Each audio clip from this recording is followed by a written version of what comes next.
folks. We are back. Yes, we are. With something new. Today marks the inaugural episode of our newest endeavor, podcast, Songwriter in the House. I'm John Byrum, and along with my co-host and surfer brother, Mike Anderson. How y'all doing? We'll be diving into the world where we explore the art of creating music for the world to enjoy. It is something that Mike and I both love to do. Today's subject is one, though, that hits close to home, and we wanted to share this story with you. It concerns the remarkable story of a songwriter/performer who has faced one of the most challenging health crises imaginable, a stroke, and has not only survived, but thrived and found new strength in his music. A stroke can be a life-altering event, folks, often leaving individuals with physical and cognitive hurdles. But for some, it becomes a turning point, inspiring them to write songs that express their journey, struggles, and triumphs. Well, today we'll hear how one particular artist has used his craft to overcome that adversity, reconnect with his passion, and find a new voice through the power of songwriting. Whether you're a songwriter, a musician, or just someone who's had to navigate the difficult path to recovery, this episode is for you. Let's explore how creativity and resilience can lead to a remarkable transformation, turning personal challenges into powerful, powerful art. And I'm talking about our very own Mike Anderson. Thank you, John. Thank you. Not long ago, Slick here suffered a devastating stroke that not only affected his ability to play the guitar and piano, which he does very well, but also affected his speech. And today he's going to tell us this story. So, Slick, let's go for it. You know, this has been real difficult for me to even talk about, but publicly I didn't think I would ever do it. But here I am today, and the biggest reason I'm here is I want to help somebody else. You know, if you've had a stroke and if it didn't take you out, like thank God it didn't take me out completely or paralyze me forever, you can survive this thing. As a matter of fact, you just got to keep going. I've got this shirt on. You can't see it good, but it's called Stroke Survivor. Stroke Survivor. Buddy, it took me a long time to realize that I'm in that category. I'm a stroke survivor. Back in May of, I guess it was May of 2003, they told me I needed a heart cath, John, and just a heart cath is a routine thing, really, to see if I had any blockages, because I had a problem years ago had to have some heart surgery and had a problem back then with my pipes, Oh, boy. So they wanted to check me out because it'd been a while. So they checked me out, and something broke loose as they were doing the heart cath. And when I woke up, I just wasn't the same. I was seeing double. When I found out later on I couldn't walk, I was having trouble talking, To tell you the truth, I was scared to death. Literally scared to death. You said it was 2003. This was actually 2023. Did I say 2000? You said 2003. I'm sorry. 2023. Whoa. Yeah, it's close by. So it's been 2023. You can tell I'm still a little bit rattled, especially when I'm talking about something like this. But it's not been that long ago. It's been 2023. So this was in May. But anyway, when I finally got to come home, I didn't stay long because the wife couldn't take care of me, so they took me back, and I had to have some more treatment there. And then later on, I found out, well, what happened was I had a stroke. It affected my sight. It affected also my right side. Finally, my sight came back, thank God. A couple of days after, I started seeing correctly again. But man, I'm telling you, I couldn't walk, and I couldn't talk good. I couldn't use the computer. I couldn't write my name. It's things that used to be so easy were a real challenge. And I didn't even think about playing the guitar or trying to sing. I thought, my God, I got to survive. I'm still in the insurance business, and I thought, well, if I can't do this, then I might as well quit working, because I can't work any longer. If I'm going to stay like this, I can't meet people and converse with them and conduct business. And anyway, I was just so distraught, and I had to have rehab. I had to go back through speech therapy, which is something I didn't think I'd ever have to have. I had I had real problems with my balance, had to learn to walk good again. I was using a walker, and that was, an experience in itself, trying to handle a walker. I'd never used one in my life, and I had to learn how to use it. Finally, I threw that thing out. I quit using it. Well, I got to tell you, Slick, I was, right after I saw you for the first time after that, I was really, really concerned because I could see you struggling with your speech. Yeah, I was struggling with it, man. The doctor told me, it was a lady that she told me, she said, what you got to do is you've got to over enunciate, slow down. I said, okay. I'm so afraid I'll mess things up. And just, Johnny, I'm telling you, I got in the shower, and the left hand knew what to do, but the right hand didn't know. It had no idea what to do. To give you an example, I'd try to wash my hair when I finally got to where I could get in the shower, and I had to tell my right hand to help me out because my right hand didn't know what to do. So I'd try to tell my right hand, what to do, and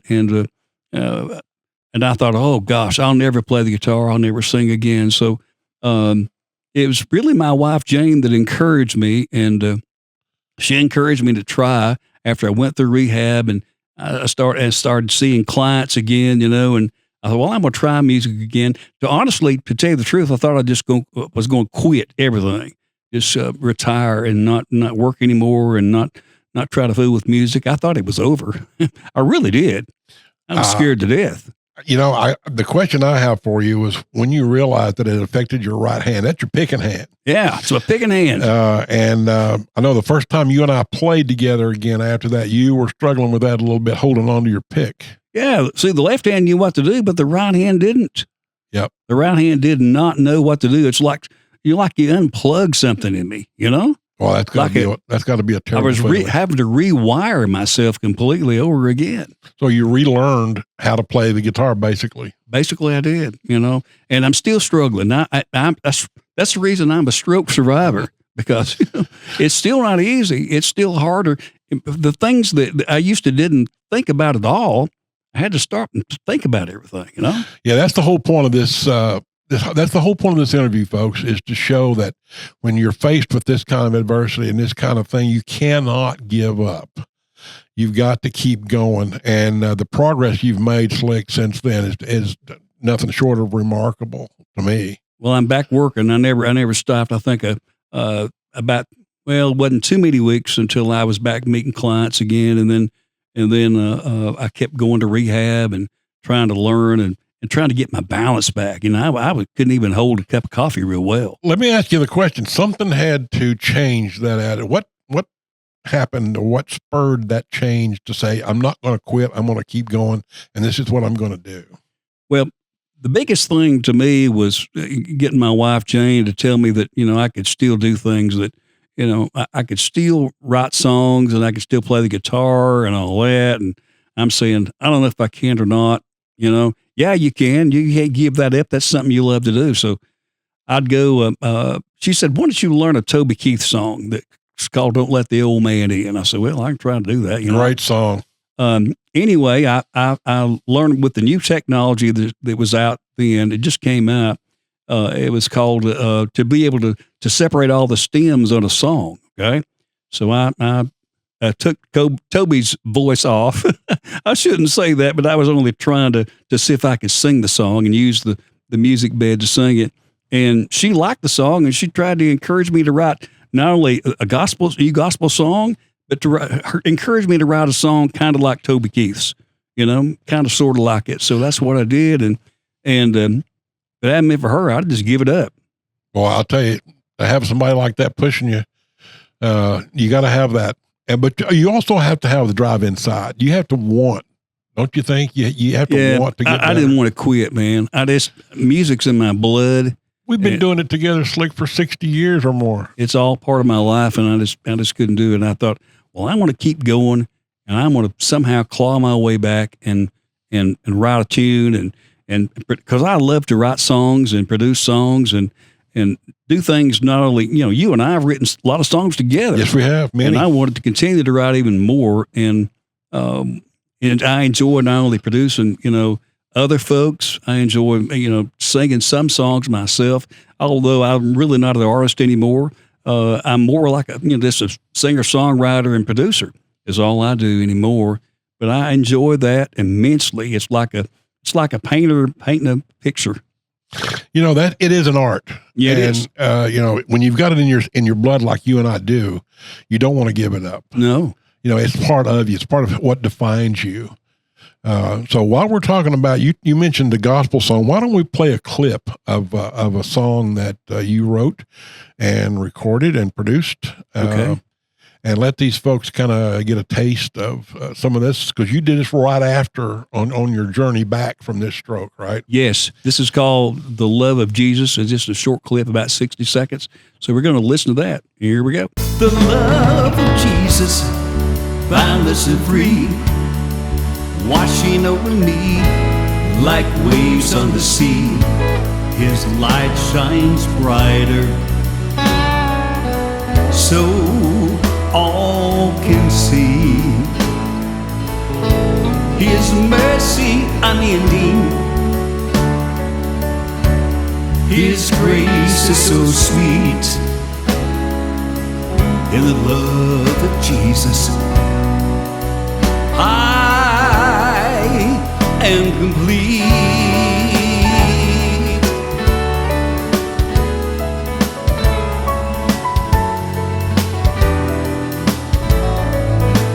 No greater love has ever been known than that of Jesus, who claimed us as his own.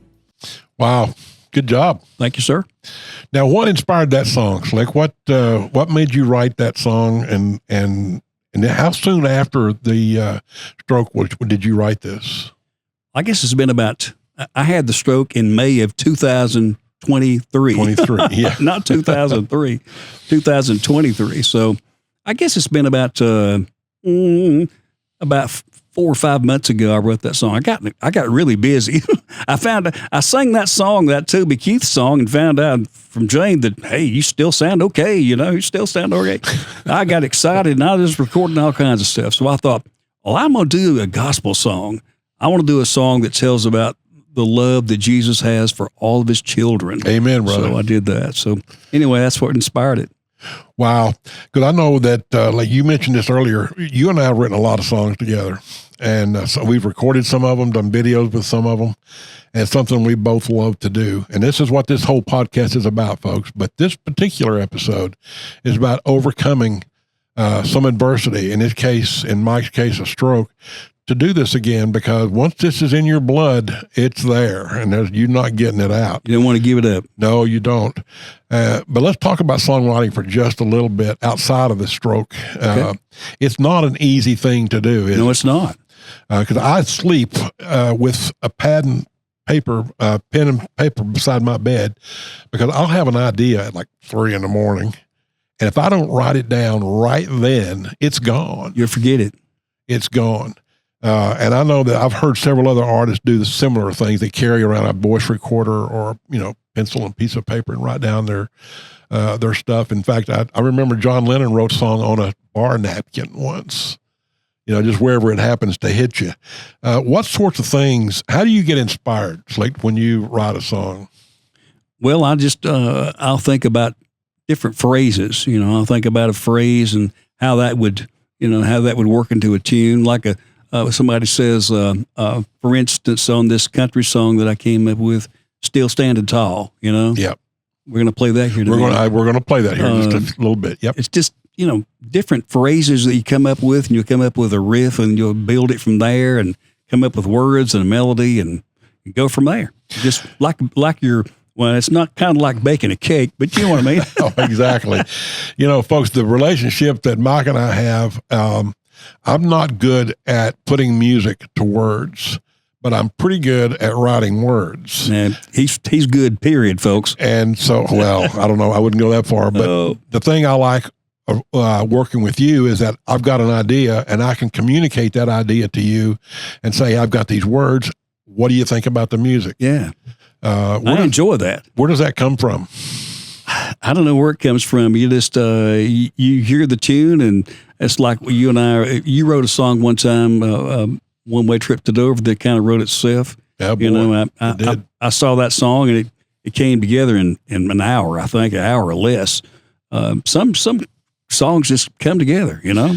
That particular song, by the way, folks, was written on a Sunday, and it was actually recorded on a Tuesday, that following Tuesday. So words, music, recording, all in like a 3-4 day span there. And sometimes that's how it happens, but then other times it takes weeks. Yes, it does sometimes. The songs we wrote for Alan Johnson's books. I can't think of the name. Pretty Eyes. Pretty Eyes. Mm-hmm. That one right there took some time. You know, we had to do it and then redo it and say, well, let's change this, let's change that. But I love that kind of interaction. Now, I don't know about a lot of other songwriters, but I do like working with people who understand what I'm trying to accomplish, and you're the guy. Thanks, man. I feel the same way about you. You're the guy. Well, Mike mentioned that he had wrote a song called Standing Tall. Still Standing Tall. Still Standing Tall. And it's about an older musician who's facing some adversity. So it kind of goes hand in hand with what we're talking about here today. It does. The first time I heard the song, I almost cried. I mean, it was it's an emotional song for me because it reflects, you know, I'm getting older. It's kind of getting hard to make those chords sometimes on the guitar. Yeah. And, you know, to stand up there for 3 hours and play, I just can't do anymore. So it's a great song, and I think that's one that. What inspired you to write this song, other than the fact you were recovering from the stroke? Was there something else that made it happen? I wanted to. I just wanted to see if I could still write a country song. It'd been a long time since I've written a country song, and I know it doesn't even compare with Toby Keith's great song. But my wife told me, Jane, she said, this was her very words. She said, write a song kind of like that Toby Keith song. I said, well, all right, I'll try. That's big shoes to follow right there, big shoes buddy. to follow. But I said, okay, if you think I can still sing that good, I'm going to try an old country tune. I'll try Toby Keith's style song. And she said, okay, try that. So I worked very hard on this, and our good buddy Neil Turpin played a riff on this. What a guitar played player. On this song, yeah. And also we got a steel man. His name is Jerry Miller that played some steel on it. Anyway, I think it turned out really good. And we, of course, dropped it in there, and I produced the thing and sang harmony with myself, and we had a good time doing it. Yeah, this is one of those things for folks where we went back and forth. He would send me the video and say, what do you think? And I would send him back and say, I've got an idea about this. What do you think about this? And then he would redo it. So we went back and forth for, a couple of weeks? Yeah. And I think the end product turned out to be pretty good. So why don't we let the audience decide and play it for them? Still standing tall, though the wind might blow. Got a song in his heart and a love to show. Age ain't nothing but a number on the wall. He's fighting to do the things that make him feel small. Age ain't nothing but a number on the wall. He's fighting to do the things that make him feel small. Fighting to do the things that make him feel small. He's fighting to do the things that make him feel small.